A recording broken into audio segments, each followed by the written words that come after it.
ओम शांति। 4 नवंबर 2023 की मधुर महावाक्य। मीठे बच्चे, पावन बन गति सद्गति के लायक बनो। पतित आत्मा गति सद्गति के लायक नहीं। बेहद का बाप तुम्हें बेहद का लायक बनाते हैं। प्रश्न, पिता व्रता किसे कहेंगे? उसकी मुख्य निशानी सुनाओ। उत्तर, पिता व्रता वो है जो बाप की श्रीमत पर पूरा चलते हैं, अशरीरी बनने का अभ्यास करते हैं, अव्यभिचारी याद में रहते हैं। ऐसे सपूत बच्चे ही हर बात की धारणा कर सकेंगे। उनके ख्यालात सर्विस के प्रति सदा चलते रहेंगे। उनका बुद्धि रूपी वर्तन पवित्र होता जाता है। वह कभी भी फारगती नहीं दे सकते। गीत, मुझको सहारा देने वाले। ओम शांति। बच्चे शुक्रिया मानते हैं नंबरवार पुरुषार्थ अनुसार। सब एक जैसे शुक्रिया नहीं मानते। जो अच्छे निश्चय बुद्धि होंगे और जो बाप की सर्विस पर दिल व जान सिक व प्रेम से उपस्थित हैं, वो ही अंदर में शुक्रिया मानते हैं। बाबा, कमाल है आपकी। हम तो कुछ नहीं जानते थे, हम तो लायक नहीं थे आपस में मिलने के। सो तो बरोबर है, माया ने सबको नालायक बना दिया है। उनको पता ही नहीं है कि स्वर्ग का लायक कौन बनाता है और फिर नर्क का लायक कौन बनाते हैं। वह तो समझते हैं कि गति और सद्गति दोनों का लायक बनाते हैं बाप। नहीं तो वहाँ के लायक कोई है नहीं। खुद भी कहते हैं हम पतित हैं। यह दुनिया ही पतित है। साधु संत आदि कोई भी बाप को नहीं जानते। अभी बाप ने तुम बच्चों को अपना परिचय दिया है। कायदा भी है, बाप को ही आकर परिचय देना है। यहाँ ही आकर लायक बनाना है, पावन बनाना है। वहाँ बैठे अगर पावन बना सकते तो फिर इतने नालायक बनते ही क्यों? तुम बच्चों में भी नंबरवार पुरुषार्थ अनुसार ही निश्चय बुद्धि है। बाप का परिचय कैसे देना चाहिए यह भी अक्ल होना चाहिए। शिवाय नमः भी जरूर है। वही माता पिता ऊंचते ऊंच है। ब्रह्मा विष्णु शंकर तो रचना है। उनको क्रिएट करने वाला जरूर बाप होगा। माँ भी होनी चाहिए। सबका गॉड फादर तो एक है जरूर। निराकार को ही गॉड कहा जाता है। क्रिएटर हमेशा एक ही होता है। पहले पहले तो परिचय देना पड़े अल्फ का। यह युक्ति युक्त परिचय कैसे दिया जाए वह भी समझना है। भगवान ही ज्ञान का सागर है। उसने ही आकर राजयोग सिखाया। वह भगवान कौन है? पहले अल्फ की पहचान देनी है। बाप भी निराकार है, आत्मा भी निराकार है। वह निराकार बाप आकर बच्चों को वर्षा देते हैं। किसी के द्वारा तो समझाएंगे ना, नहीं तो राजाओं का राजा कैसे बनाया? सतयोगी राज्य किसने स्थापन किया? हेवन का रचयिता कौन है? जरूर हेवनली गॉड फादर ही होगा। वह निराकार होना चाहिए। पहले पहले फादर की पहचान देनी पड़ती है। श्री कृष्ण को और ब्रह्मा विष्णु शंकर को फादर नहीं कहेंगे। उनको तो रचा जाता है। जब सूक्ष्म वतन वालों को भी रचा जाता है, वह भी क्रिएशन है। फिर स्थूल वतन वालों को भगवान कैसे कहेंगे? गाया जाता है देवताए नमः, वह है शिवाय नमः। मुख्य है ही यह बात। अब प्रदर्शनी में तो घड़ी घड़ी एक बात नहीं समझाएंगे। यह तो एक एक को अच्छी रीति समझाना पड़े, निश्चय कराना पड़े। जो भी आए उनको पहले यह बताना है कि आओ तो तुमको फादर का साक्षात्कार कराएं। फादर से ही तुमको वर्षा मिलना है। फादर ने ही गीता में राजयोग सिखाया है। श्री कृष्ण ने नहीं सिखाया। बाप ही गीता के भगवान हैं। नंबर 1 बात है यह। श्री कृष्ण भगवान उवाच नहीं है। रुद्र भगवान उवाच व सोमनाथ शिव भगवान उवाच कहा जाता है। हर एक मनुष्य की जीवन कहानी अपनी अपनी है। एक ना मिले दूसरे से। तो जो भी आए तो पहले पहले इस बात पर समझाना है। मूल बात समझाने की यह है। परमपिता परमात्मा का ऑक्यूपेशन यह है। वह बाप है, यह बच्चा है। वह हेवेनली गॉड फादर है, यह हेवेनली प्रिंस है। यह बिल्कुल क्लियर कर समझाना है। मुख्य है गीता, उनके आधार पर ही और शास्त्र हैं। सर्व शास्त्रमयी शिरोमणि भगवत गीता है। मनुष्य कहते हैं तुम शास्त्र वेद आदि को मानते हो। अरे हर एक अपने धर्म शास्त्र को मानेंगे, सभी शास्त्रों को थोड़े ही मानेंगे। हाँ, सब शास्त्र हैं जरूर, परंतु शास्त्रों को जानने से भी पहले मुख्य बात है बाप को जानना, जिससे वर्षा मिलना है। वर्षा शास्त्रों से नहीं मिलेगा, वर्षा मिलता है बाप से। बाप जो नॉलेज देते हैं वर्षा देते हैं, उसका पुस्तक बना हुआ है। पहले पहले तो गीता को उठाना पड़े। गीता का भगवान कौन है, उसमें ही राजयोग की बात आती है। राजयोग जरूर नई दुनिया के लिए ही होगा। भगवान आकर पतित तो नहीं बनाएंगे, उनको तो पावन महाराजा बनाना है। पहले पहले बाप का परिचय दे और यह लिखाओ, बरोबर मैं निश्चय करता हूँ यह हमारा बाप है। पहले पहले समझाना है शिवाय नमः। तुम मात पिता, महिमा भी उस बाप की ही है। भगवान को भक्ति का फल भी यहाँ आकर देना है। भक्ति का फल क्या है यह तुम समझ गए हो। जिसने बहुत भक्ति की है उनको ही फल मिलेगा। यह बातें कोई शास्त्रों में नहीं है, तुम्हारे में भी नंबरवार पुरुषार्थ अनुसार जानते हैं। समझाया जाता है तुम्हारे बेहद के माँ बाप वो हैं। जगत अम्बा, जगत पिता भी गाए जाते हैं।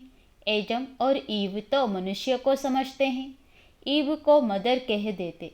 राइट वे में ईव कौन है यह तो कोई नहीं जानते। बाप बेट समझाते हैं।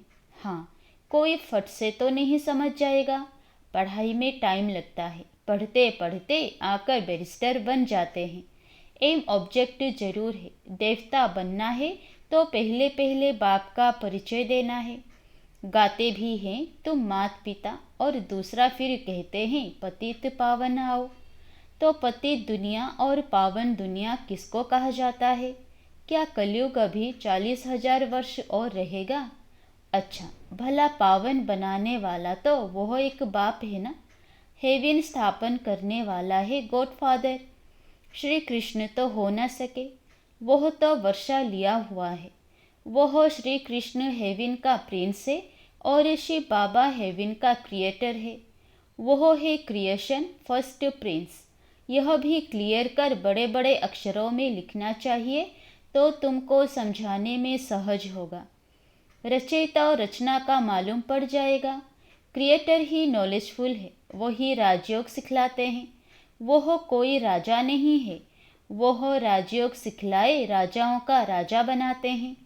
भगवान ने राजयोग सिखाया है, श्री कृष्ण ने राज्य पद पाया है, उसने ही गवाया है, उसको ही फिर पाना है। चित्रों द्वारा बहुत अच्छा समझाया जा सकता है। बाप का ऑक्यूपेशन जरूर चाहिए। श्री कृष्ण का नाम डालने से भारत कौड़ी जैसा बन गया है। शिव बाबा को जानने से भारत हीरे जैसा बनता है। परंतु जब बुद्धि में बैठे कि यह हमारा बाप है, बाप ने ही पहले पहले नई स्वर्ग की दुनिया रची। अभी तो पुरानी दुनिया है। गीता में है राजयोग। विलायत वाले भी चाहते हैं राजयोग सीखे, गीता से ही सीखे हैं। अभी तुम जान गए हो, कोशिश करते हो औरों को भी समझाएं कि फादर कौन है। वह सर्वव्यापी नहीं है। अगर सर्वव्यापी है तो फिर राजयोग कैसे सिखलाएंगे? इस मिस्टेक पर खूब ख्याल चलना चाहिए। जो सर्विस पर तत्पर रहेंगे उनके ही ख्यालात चलेंगे। धारणा भी तब होगी जब बाप की श्रीमत पर चलेंगे। अशरीरी भव, मनमना भव हो रहे। पतिव्रता व पिताव्रता बने अथवा सपूत बच्चा बने। बाप फरमान करते हैं जितना हो सके याद को बढ़ाते रहो। देहाभिमान में आने से तुम याद नहीं करते, न बुद्धि पवित्र होती है। शेरनी के दूध के लिए कहते हैं सोने का बर्तन चाहिए। इसमें भी पिताव्रता बर्तन चाहिए। अव्यभिचारी पिताव्रता बहुत थोड़े हैं, कोई तो बिल्कुल जानते नहीं, जैसे छोटे बच्चे हैं। बैठे भल यहाँ है परंतु कुछ भी समझते नहीं। जैसे बच्चे को छोटेपन में ही शादी करा देते हैं ना, गोद में बच्चा ले शादी कराई जाती है। एक दो में दोस्त होते हैं, बहुत प्रेम होता है तो झट शादी करा देते हैं। तो यह भी ऐसे है, सगाई कर ली है परंतु समझते कुछ भी नहीं। हम मम्मा बाबा के बने हैं, उनसे वर्षा लेना है, कुछ भी नहीं जानते। वंडर है ना। 5-6 वर्ष रहकर भी फिर बाप को अथवा पति को फारगती दे देते हैं। माया इतना तंग करती है। तो पहले पहले सुनाना चाहिए शिवाय नमः। ब्रह्मा विष्णु शंकर का भी रचयिता यह है, ज्ञान का सागर यह शिव है। तो अब क्या करना चाहिए? त्रिमूर्ति के बाजू में जगह पड़ी है, उस पर लिखना चाहिए कि शिव बाबा और श्री कृष्ण दोनों के ऑक्यूपेशन ही अलग है। पहली बात यह जब समझाओ तब कपाट खुले। और पढ़ाई है भविष्य के लिए, ऐसी पढ़ाई कोई होती नहीं। शास्त्रों से यह अनुभव नहीं हो सकता। तुम्हारी बुद्धि में है कि हम पढ़ते हैं सतयुग आदि के लिए। स्कूल पूरा होगा और हमारा फाइनल पेपर होगा, जाकर राज्य करेंगे। गीता सुनाने वाले ऐसी बातें समझा नहीं सकते। पहले तो बाप को जानना है, बाप से वर्षा लेना है। बाप ही त्रिकालदर्शी है और कोई मनुष्य दुनिया में त्रिकालदर्शी नहीं। वास्तव में जो पूज्य है वही फिर पुजारी बनते हैं। भक्ति भी तुमने की है और कोई नहीं जानते। जिन्होंने भक्ति की है वही पहले नंबर में ब्रह्मा, फिर ब्रह्मा मुख वंशावली है। आपे ही पूज्य भी यह बनते हैं। पहले नंबर में पूज्य ही फिर पहले नंबर में पुजारी बने हैं, फिर पूज्य बनेंगे। भक्ति का फल भी पहले उन्हें मिलेगा। ब्राह्मण ही पढ़कर फिर देवता बनते हैं, यह कहाँ लिखा हुआ नहीं है। भीष्म पितामह आदि को मालूम तो पड़ा है, ना कि इन्हों से ज्ञान बाण मरवाने वाला कोई और है। यह समझेंगे जरूर कि कोई ताकत है। अभी भी कहते हैं कोई ताकत है जो इन्हों को सिखाती है। बाबा देखते हैं यह सब मेरे बच्चे हैं। इन आँखों से ही देखेंगे। जैसे पितृ व श्राद्ध खिलाते हैं तो आत्मा आती है और देखती है यह फलाने हैं, खाएगा तो आँखें आदि उनके जैसी बन जाएंगी। टेम्परेरी लोन लेते हैं, यह भारत में ही होता है। प्राचीन भारत में पहले पहले राधे कृष्ण हुए, उन्हों को जन्म देने वाले ऊंच नहीं गिने जाएंगे। वह तो कम पास हुए हैं ना। महिमा शुरू होती है श्री कृष्ण से। राधे कृष्ण दोनों अपनी अपनी राजधानी में आते हैं। उन्हों के माँ बाप से बच्चे का नाम जास्ती है। कितनी वंडरफुल बातें हैं, गुप्त खुशी रहती है। बाप कहते हैं मैं साधारण तन में ही आता हूँ। इतना माताओं का झुंड संभालना है, इसलिए साधारण तन लिया है, जिससे खर्चा चलता रहा। शिव बाबा का भंडारा है, भोला भंडारी अविनाशी ज्ञान रत्नों का भी है। और फिर एडेप्टेड बच्चे हैं, उन्हों की भी संभाल होती आती है। यह तो बच्चे ही जाने। पहले पहले जब शुरू करो तो बोलो श्री भगवान उवाच, वह सबका रचयिता है। फिर श्री कृष्ण को ज्ञान सागर गॉड फादर कैसे कह सकते? लिखत ऐसी क्लियर हो जो पढ़ने से अच्छी रीति बुद्धि में बैठे। कोई कोई को तो 2-3 वर्ष लगते हैं समझने में। भगवान को आकर भक्ति का फल देना है। ब्रह्मा द्वारा बाप ने यज्ञ रचा, ब्राह्मणों को पढ़ाया, ब्राह्मण से देवता बनाया। फिर नीचे आना ही है, बड़ी अच्छी समझानी है। पहले यह सिद्ध कर बताना है श्री कृष्ण हेवेनली प्रिंस है, हेवेनली गॉड फादर नहीं। सर्वव्यापी के ज्ञान से बिल्कुल ही तमोप्रधान बन गए हैं। जिसने बादशाही दी उनको भूल गए हैं। कल्प कल्प बाबा राज्य देते हैं और हम फिर बाबा को भूल जाते हैं। बड़ा वंडर लगता है। सारा दिन खुशी में नाचना चाहिए। बाबा हमको विश्व का मालिक बनाते हैं। अच्छा, मीठे मीठे सिकिलधे बच्चों प्रति माता पिता बाप दादा का याद प्यार और गुड मॉर्निंग। रूहानी बाप की रूहानी बच्चों को नमस्ते। धारणा के लिए मुख्य सार। पहला, अव्यभिचारी पिता व्रता हो रहना है। याद को बढ़ाते बुद्धि को पवित्र बनाना है। दूसरा, बाप का युक्ति युक्त परिचय देने की विधि निकालनी है। विचार सागर मंथन कर अल्प को सिद्ध करना है। निश्चय बुद्धि बन सेवा करनी है। वरदान, स्व परिवर्तन द्वारा विश्व परिवर्तन के निमित्त बनने वाले श्रेष्ठ सेवाधारी भव। आप बच्चों ने स्व परिवर्तन से विश्व परिवर्तन करने का कॉन्ट्रैक्ट लिया है। स्व परिवर्तन ही विश्व परिवर्तन का आधार है। बिना स्व परिवर्तन के कोई भी आत्मा प्रति कितनी भी मेहनत करो परिवर्तन नहीं हो सकता, क्योंकि आजकल के समय में सिर्फ सुनने से नहीं बदलते, लेकिन देखने से बदलते हैं।